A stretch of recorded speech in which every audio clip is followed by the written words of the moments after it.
안녕하세요. 이야기 스테이션입니다. 오늘은 금방울전을 소개해 드리겠습니다. 이 작품은 정말 현실성이 많이 떨어지는 내용이라 사람이 알에서 태어나고 그러는 주몽신화 같은 느낌이 나는 이야기예요. 재밌겠죠? 그럼 지금부터 금방울전 시작해 볼게요. 중국 원나라 말에 장원이라는 사람이 있었습니다. 당시 원나라가 망하고 명나라가 들어서는 때라서 나라가 몹시 어지러워 장원은 부인 가씨와 함께 피랑길에 나서는데요. 갑자기 비바람이 불더니 부부 앞에 웬 소년이 나타납니다. 소년은 동해 용왕의 셋째 아들인데 남해 용왕의 딸과 결혼하여 신행을 가다가 요괴를 만났대요. 하지만 용왕 딸은 죽고 자기는 인간 세상으로 도망을 왔으니 부인의 몸속으로 피할 수 있게 해달라고 부탁을 하죠. 그래서 할 수 없이 가씨가 입을 벌리고 소년은 붉은 기운이 되어 가씨 입속으로 들어가 몸을 피합니다. 그런데 얼마 후 평소 대를 이을 아들이 없어 걱정을 하던 장원이 신기한 꿈을 꾸게 돼요. 꿈에 동해 용왕이 나타나서 자기 아들을 보내줄 테니 좋은 인연을 맺으라고 하는 거예요. 그러더니 정말 그달부터 가씨 부인한테 태기가 있어서 아들을 낳게 되고 이름은 해룡이라고 짓게 되죠. 그런데 명나라가 들어서고도 나라는 안정이 되지 않아 여기저기 반란이 일어나고 장원의 가족도 다시 피랑길에 오릅니다. 도적들은 바짝 쫓아오고 장원은 해룡을 잠시 산속에 숨겨둔 후 부부만 도망갔다가 다시 찾으러 오자고 해요. 하지만 도적이 쫓아와 해룡을 죽이려는 순간 도적의 무리 중 장삼이라는 사람이 해룡을 구해서 달아나 버려요. 그러니 장원 부부가 아들을 찾으러 왔을 때 이미 해룡은 사라지고 없었죠. 이제 부부는 여기저기 헤매다 포로로 잡히게 되는데 장원이 워낙 뛰어난 인물이라 장수의 참모가 되고 신임을 얻어 뇌양년으로 가서 그곳을 다스리며 살게 됩니다. 한편 같은 시대 조계촌에 사는 김삼랑의 부인 막씨. 못생겼다는 이유로 남편에게 구박을 받다 남편은 집을 나가고 모시고 살던 시어머니까지 돌아가시게 되죠. 그러던 어느 날 막씨가 꿈을 꿨는데 웬 노인들이 나타나 막씨의 효성을 칭찬하더니 신행 가다가 죽은 남해 용왕의 딸 용녀를 막씨의 딸로 주겠다고 하네요. 대신 16년이 지나야 딸 얼굴을 볼 수 있으니까 지금 봐놨다가 나중에 알아보라고 하더라고요. 그러더니 아름다운 용녀를 불러 신비한 능력을 주고 16년 후에 그 힘을 돌려보내라고 하면서 사라져버리죠. 그렇게 꿈에서 깬 막씨는 어리둥절하다가 기억을 더듬어 보니 꿈에서 남편이 죽었다는 말을 들은 게 생각나는 거예요. 그래서 남편 제사까지 다 지내주면서 슬퍼하는데, 어느 날 남편이 눈앞에 나타납니다. 그러면서 예전에 자기가 다 잘못했다고 사과를 하더라고요. 이게 뭔지 막씨가 너무 기가 막히잖아요. 알고 보니 귀신이 돼서 남편이 나타난 거였어요. 그런데 그날 이후 남편은 종종 나타나서 막씨와 가깝게 지내더니 막씨가 10달이 지나 아이를 낳게 됩니다. 에? 근데 더 기가 막힌 건 낳고 보니까 아이가 아니라 금빛 방울인 거예요. 막씨가 얼마나 놀랐겠어요. 그래서 그 방울을 물에 빠뜨렸다가 불에 태웠다가 없애려고 아주 애를 쓰죠. 하지만 그럴수록 방울은 점점 더 빛이 나고 향이 진동을 하더라고요. 결국 막씨는 어쩔 수 없이 방울을 그냥 내버려 두는데 방울이 밤에는 품에 쏙 들어와 자고 낮엔 과일도 따오고 겨울에는 방도 따뜻하게 해주면서 신통방통한 재주를 부리는 거죠. 또 해가 갈수록 점점 자라서 흙에 굴러다녀도 깨끗하게 빛이 나니까 이웃 사람들까지 다 알게 돼요. 하지만 이렇게 소문이 난 이상 누가 질투를 해도 하잖아요. 어느 날 한 동네에 사는 무손이라는 사람이 방울을 훔쳐갑니다. 하지만 방울이 도수를 부려서 집을 불태우고 그러니까 무손이 잘못을 뉘우치는 척 하더니 그만 고을 수령에게 고발을 해버려요. 그러니 수령은 당장 방울을 가져오라고 해서 쇠몽둥이로 때리고 펄펄 끓는 물에 넣고 하면서 또 방울을 없애려고 하죠. 그리고 막씨는 옥에 가둬버리고요. 근데 그날부터 수령이 자려고 누우면 바닥이 너무 뜨거워서 못 자고 음식도 너무 차갑거나 뜨거워서 입도 못 대고 이렇게 몇 날 며칠을 고생하게 돼요. 결국 이 모든 게 방울의 조화라는 걸 알게 된 수령은 막씨와 방울을 풀어주고 후하게 대접을 합니다. 근데 이 고을 수령이 누군지 아세요? 바로 해룡의 아버지 장원이에요. 이렇게 또 연결이 되네요. 하지만 해룡을 잃어버린 후 항상 슬픔에 쌓여있던 장원 부부. 결국 슬픔을 이기지 못한 가씨 부인이 죽고 마는데 난데없이 방울이 굴러들어와 보은초라고 쓰인 풀을 놓고 가니까 이걸 먹은 부인이 다시 살아납니다.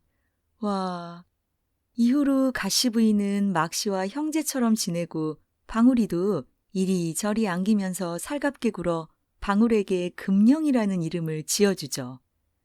그런데 하루는 금령이 장원 부부에게 족자 하나를 갖다 줘요. 거기엔 어린아이가 우는데 도적이 쫓아오니 부부가 둘만 달아나고 아래쪽엔 도적 중 한 사람이 그 아이를 데리고 가는 모습이 그려져 있는 거예요.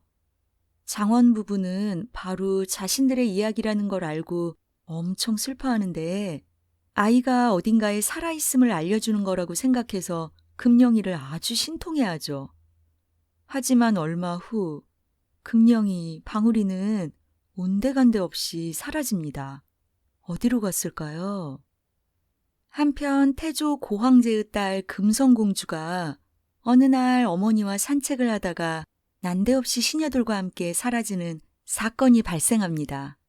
그러니 황제와 황후가 날마다 슬퍼하면서 온 나라에 공주를 찾아오면 천하의 반을 주고 부귀영화를 함께 누리겠다는 반까지 써붙이게 되죠.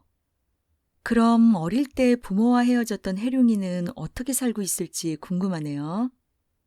해룡을 구해 달아난 장삼은 이리저리 떠돌다가 집으로 돌아갑니다.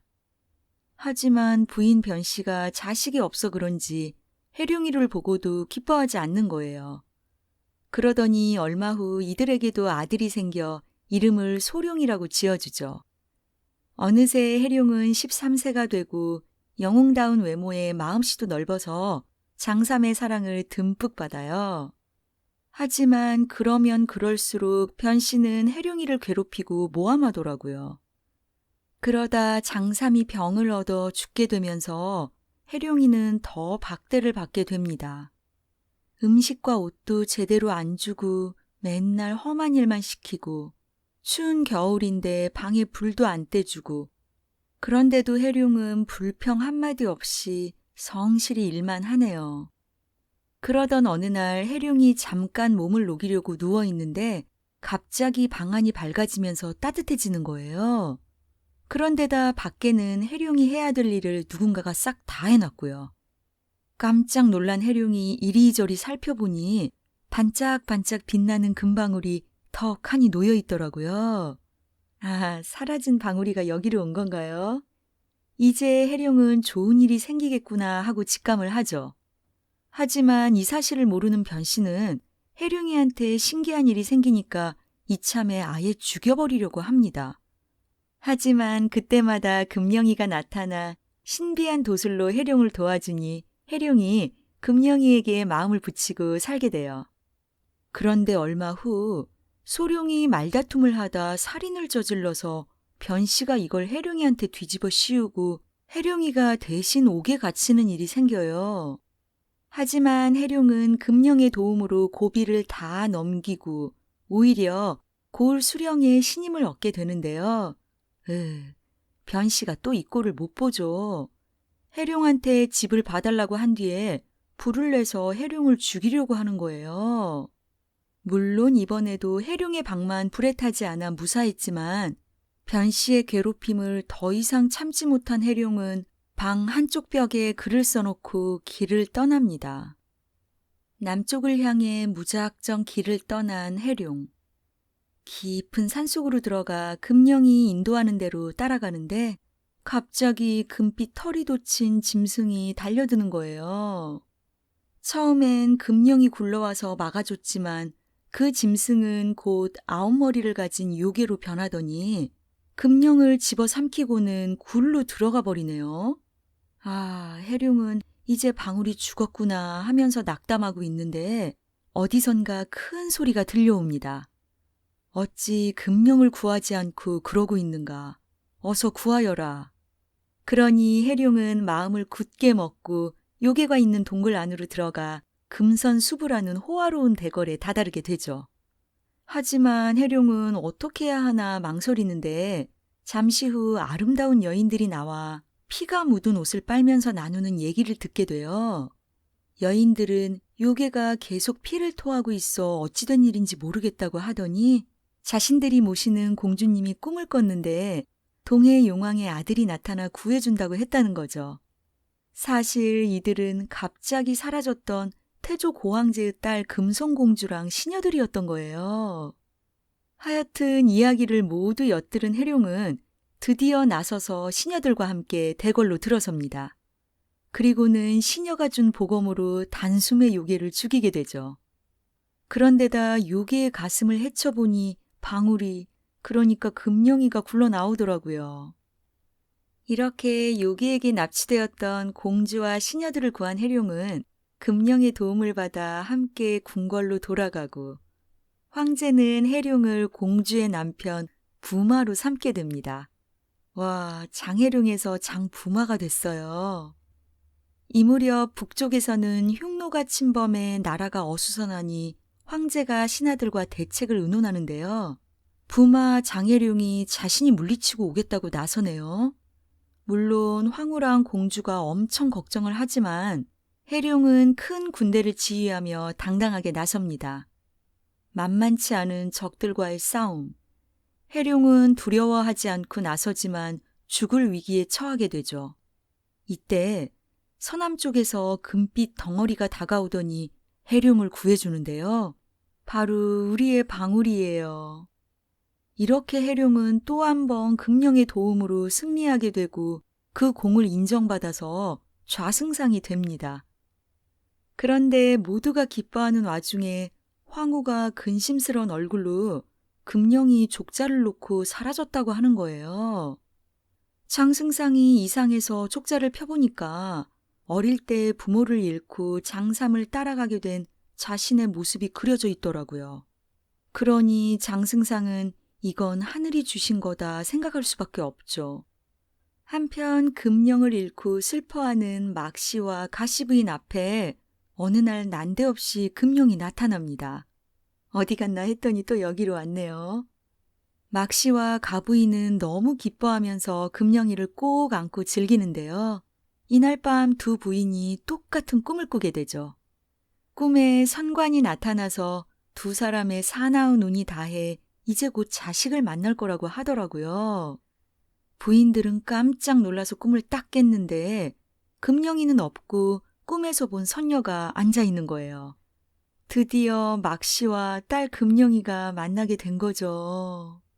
그러니 막씨랑 가부인 장원은 너무 기뻐하면서 금령소저라는 새 이름을 지어주고 더욱 가깝게 지냅니다.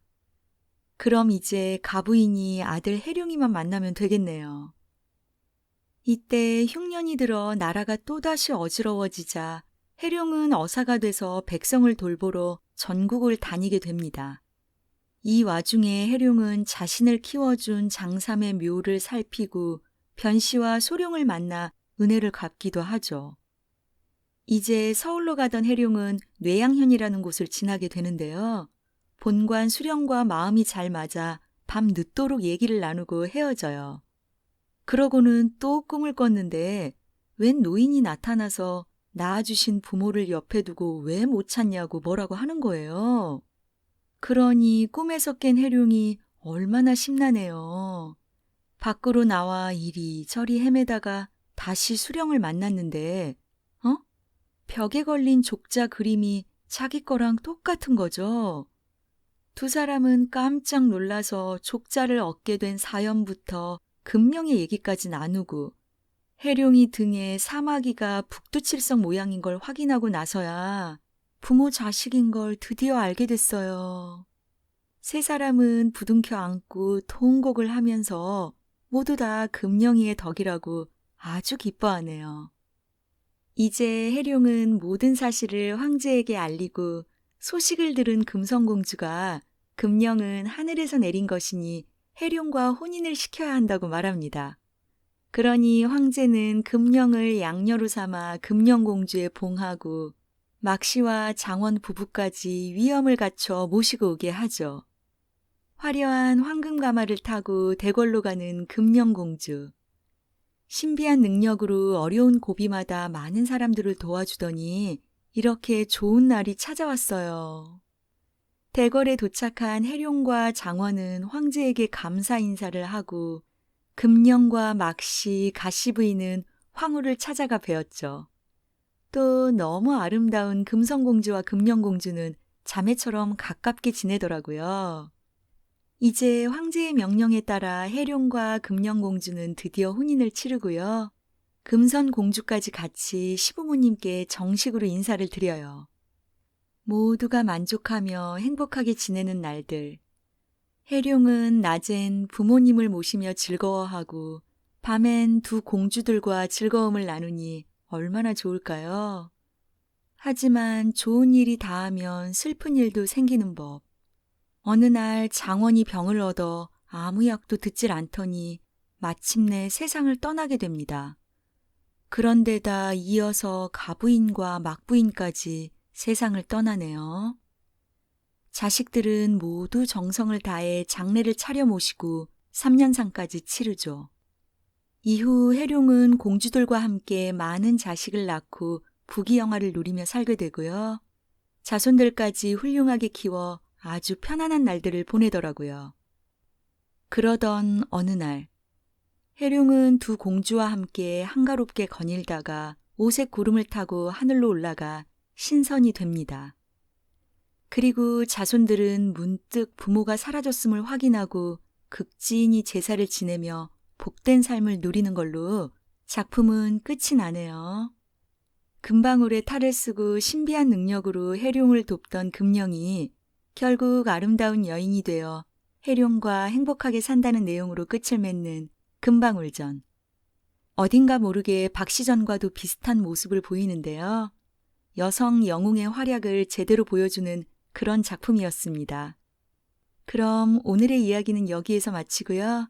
다음에도 재미있는 작품으로 찾아올게요. 항상 이야기 스테이션과 함께 해주셔서 감사드립니다.